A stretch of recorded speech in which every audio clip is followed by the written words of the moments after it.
I am DeAndre Holmes, an MFA candidate in fiction at Columbia College Chicago, and I'm here to interview the author, Jesse Ball. Jesse is the author of more than 15 books, most recently Census, which was published by New York Echo in 2018, and The Diver's Game, which was also published by New York Echo in 2019. His works have been published in many different parts of the world and translated into more than a dozen different languages. He received the Guggenheim Fellowship in 2016 and the 2018 Gordon Byrne Prize for Census, among many other awards. Currently, he resides in Chicago with his partner, Catherine Lacey, and teaches creative writing at the School of Art Institute of Chicago. I decided to interview Jesse Ball about his novel Census because it's a book that inspires humanity, especially for those who are different in the eyes of society.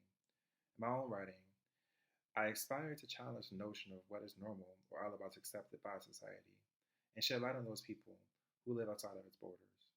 With that being said, here's my interview with Jesse Ball. Question 1. Could you tell me more about what inspired your book? I know it was inspired by your brother who was living with Down syndrome. However, were there any other elements that also contributed to your inspiration, i.e., what were you doing or where were you at the time? I wrote it in Chicago. I wrote it in, I think, might have been 2014, it could have been possible. When I was young, my brother was older than me, 4 years older than me, but still it was going to be the case that I was the one that would have to care for him when we grew up. So in my mind, I thought a lot about this, and I think it occurred to me one day in 2014 that I had never written a book about, someone like my brother, and so that maybe I should. But it's very difficult to approach your own life, because our own lives are the ones that we see most imprecisely, fraught with like a coloration of emotion, confusion, things we hoped for to happen that didn't happen, things we long for. And so it's not something I would write about directly. And I thought maybe there was a way to write about it indirectly. And then I had this idea about making like a hollow book that sort of surrounded him. The reason for wanting to have such a character in a book is just that I don't often see adequate representation of what would you call it? Like the irreducible dignity and personhood of people with Down syndrome. So more often it's either that they're just unfortunately being made fun of or something like this, or alternately they're being like one particular person with Down syndrome is being held up as a very functioning person is being held up as an example, to compare others to. But that's not really that useful, because of course, if you have, I don't know, like one Down syndrome person who has is, can hold a regular job and can live on their own or something, that isn't necessarily representative of all of them, So, and to me, the intrinsic value that people have, and in fact, all living things have, this dignity of just being alive, having a perspective, passing the time, just the way we're all going to end up in the grave pretty soon, there's just a little bit of time that goes by. And so we shouldn't be so, I think, confident about what we know and about what is like so good or so bad, etc. So I thought I would try to write this book. And then when I had that idea, I felt that I could do it, but I still wasn't really sure. And one of the reasons for the style of the book, this narrator, the father, has a very long-winded style. Different books of mine, the style is different, from one to the next. And in this case, I think I adopted this long-winded style because it would allow me to figure out what I was saying, like as I was talking. Might as well start talking and then figure out what you're going to say. Yeah, and I wanted to ask about that too. That was one of my questions where reading the book, the narration reads almost it was compared to the back of the book to Kafka and his paranoia, or like as you read it, there's like repetition of like the same sentence written in a different style. What was the thought process behind narrating in that way? Was it simply because it was more of a way of like processing your thoughts as you wrote it, or was there something more tangible that was attached to that writing? Wow. Well, since I knew that I wasn't going to have the main character speak very much, I wanted to create a kind of a thread that I could wrap around, and that through that, like as if there's someone invisible standing in a room, and you have like tons and tons of thread, and you just wrap it and wrap it and wrap it around them until eventually you can see their shape. And so sometimes the text is functioning to give information, as human speech does, but sometimes it's almost just allowing us to see the shapes of things. Yeah, and touching on that too, in that same book reading, you said that you write your books and you look at your books as less as a novel or a book and more of a repository of thoughts. I found that really interesting when you said that. And then as I read CENSUS, I was trying to figure out what tools, as you said, you try to embed into your books. So in CENSUS, what tools were you trying to relay for the readers?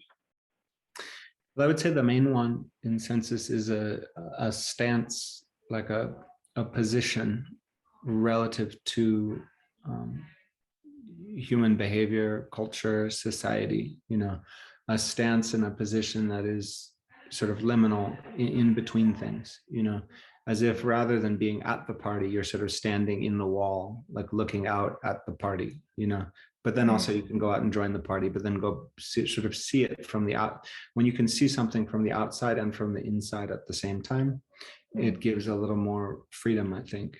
A lot of our human our stress and worry and fear, these things that entangle us and can lead us into depression or even suicide, are often the result of like fascination or fixing on things that are ultimately not that important. Someone said this to us, or this happened, or like even a partner broke up with me, I'll never meet someone again.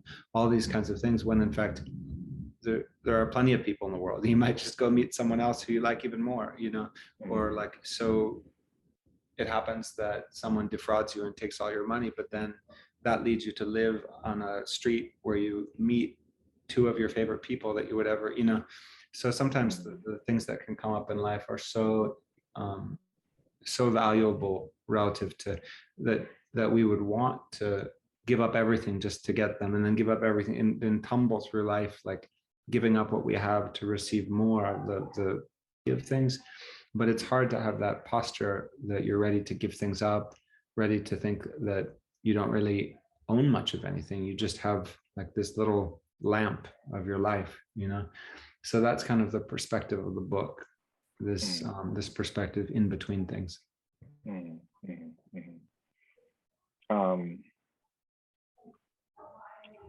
Yeah, and I consider almost as like when you say people are putting so much energy into one situation, or putting so much energy into these things that are really meaningless, but then somehow something ends, and then now they find some beauty somewhere else. It's almost like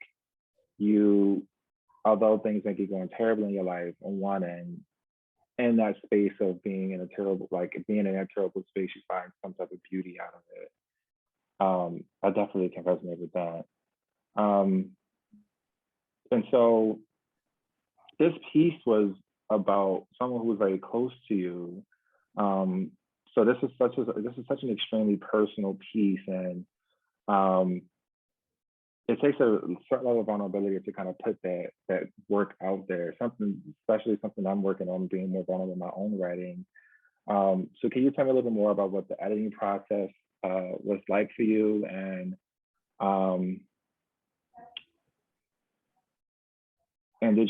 the people who you let read it, did you trust them enough to give you the proper feedback and to not essentially try to change your voice when you have them read it? Early on in writing career, it's often necessary to listen to what other people will tell you about work.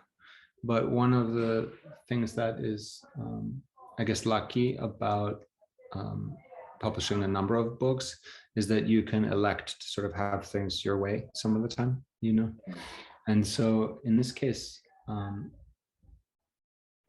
the book is almost all, like, quite much of it is just exactly the way that I wrote it down the first time, you know?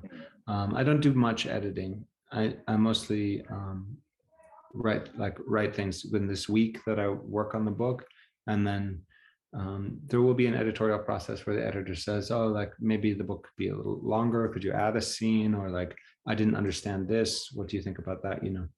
But mostly it is just the way that it was, and that's partly because I want it to be as clear as possible.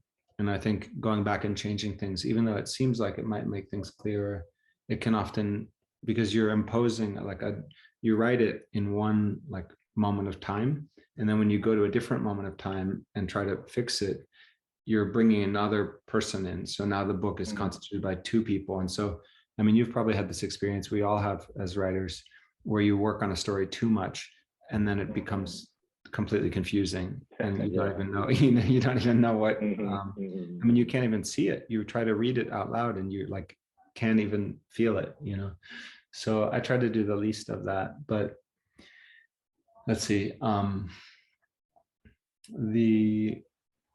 That book was published by, I did kind of take a big stance on that, because I had a publisher at Random House had published all of my previous novels, but then I felt like they wouldn't make a good enough commitment to that book. And so I left this publisher that had published, I don't know, 8 of my novels or something like this, and went to this other one, Echo, which they published the next 2, Diver's Game and CENSUS. So it was, and also I left the agency that had been representing me and went to a different agency, all because I felt like this book had to be adequately represented. It was very important to me, you know, and they did do a good job at Echo, I think, with the book. You know, you talk about feels, and for me, the most important thing before grammar, before syntax, before any other like writing technical problems is how a person feels when they're reading my work. So my question for you is, what does the reader feel when they're reading? I'm sorry, could you tell me more about your feeling when you were writing this book? Like, what were the things you were thinking, or what are the things you were feeling? And like, and from some of those critiques that you've gotten back, do you feel like they might have resonated, or do you feel like your feels resonated with the same feelings that the reader might have had from the people who've read and gave you their feedback on it? Well, I'm kind of, it's kind of silly, because when I'm writing, I like this book I wrote in a cafe, and when I was writing it, I would be, you know, crying, like sitting there writing and just like crying as I was writing some parts, which is just so silly. And at one point, you know, the nice like waitress came over and was like, "Are you okay?" And I'm like, "Oh, I'm fine. Leave me alone." Wow. Yeah, so it is, sometimes it's emotional, but and sometimes if there's something funny, I'll laugh, you know. If I'm writing really well, I sometimes will speak the words as I'm writing them in a very low, like quiet tone to myself, like muttering, you know, like like someone you'd see on the street. I do that, yeah. But I think it is important that the person writing feels the emotion in a legitimate way. I don't think it's impossible for someone to write in a cold, controlled manner and then affect people. That's kind of the wonder of language, that sometimes I'm sure that can even happen, but not for me. For me, I feel it very much when I'm writing. And if I'm not, if it happens that on a given day, I just feel whatever it is, like a clam that is closed or whatever, then I just won't write. I just don't. Yeah. I only work when I feel that way. There's a know, quote. Andre Breton quotes, I think it's the painter de Chirico, who says that he can only paint when he's surprised. And I feel like that, for me, that's an element of writing where you want to feel this like fresh newness of the world in the writing. Like you're like the writing is an attempt to change who you are. And I think that's important, Yeah. I feel the same way. Honestly, if I sit down and I write something and I don't feel emotion, then I know it's not right. And then it's probably not something I should be writing in the first place. right? But I want to get back a little more to like the Down syndrome community, or people who are differently able community. And as a writer, there's more talks now than there were ever before about who is allowed to write what. Are you a part of this? As a Black man, am I allowed to write about a white person? Or as a white person, you're allowed to write about the experience of a Black man? And so, did you have any doubts about after you published this book, that anyone from the differently able community might read your work and say, this is completely wrong, this is completely not how someone who's living with Down syndrome would conduct themselves? Do you have any worry about that at all? Well, I think that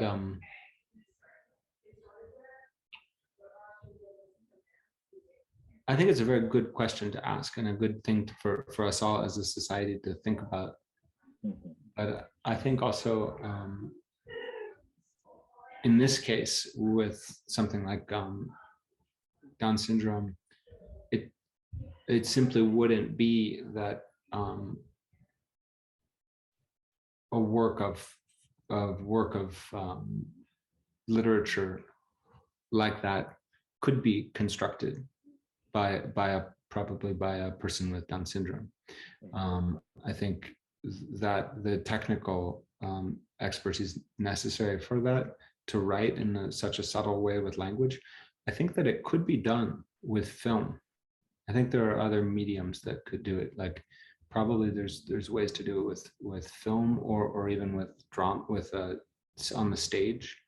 But the prolonged space of a piece of literature, I mean, maybe it could be, but I wouldn't think so. So it felt like, for me, literature is the thing that I spent my life doing. And the only thing that I can't speak as a person who has Down syndrome, of course not, but the book is not really from the perspective of the person with Down syndrome. It's from the perspective of a person who knows someone with Down syndrome, and who has appreciated the way in which the life of someone with Down syndrome has affected him.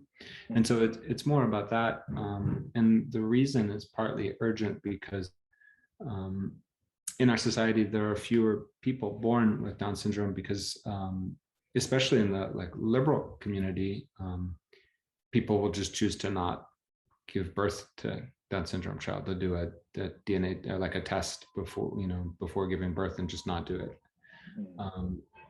And so I think that's sad, because you just don't know what is possible in a life before it happens. And we can't say what is the end result? That we are all going to try to give birth to little geniuses who are like Arnold Schwarzenegger is strong or something, it's but just you don't know that life is better than a different life. because we don't have tools for analysis about what life is worth living and what isn't worth living. So it felt urgent to me as an issue to write about. And then I tried to write about it only from the perspective of a person who knew, rather than, I think you're right. If I wrote the book from my brother's perspective, I think that might be crossing a line and would be problematic, but certainly I would never try to do that. I think that would be too just the wrong thing to do. Yeah.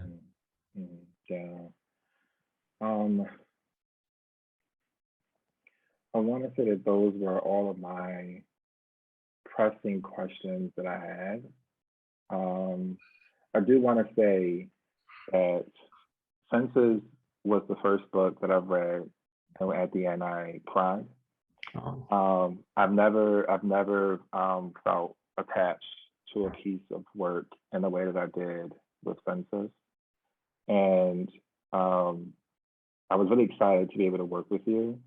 I was accepted into SAIC, but I wasn't given enough money, and I just couldn't justify spending $60K. I think that's a rational choice. That's a very rational choice. Yeah. My goal was, if I couldn't get a full scholarship, then I couldn't afford to go.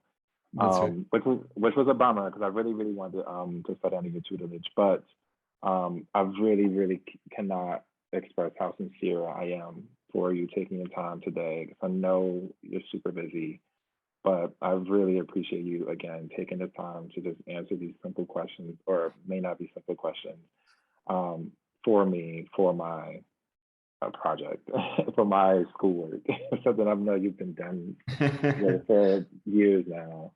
But thank you again. Sure. And hopefully, I hope we can connect at some point again in the future. Great. Well, good luck with this. And it was wonderful talking to you. Bye. Thank you. Have a good one. Bye-bye.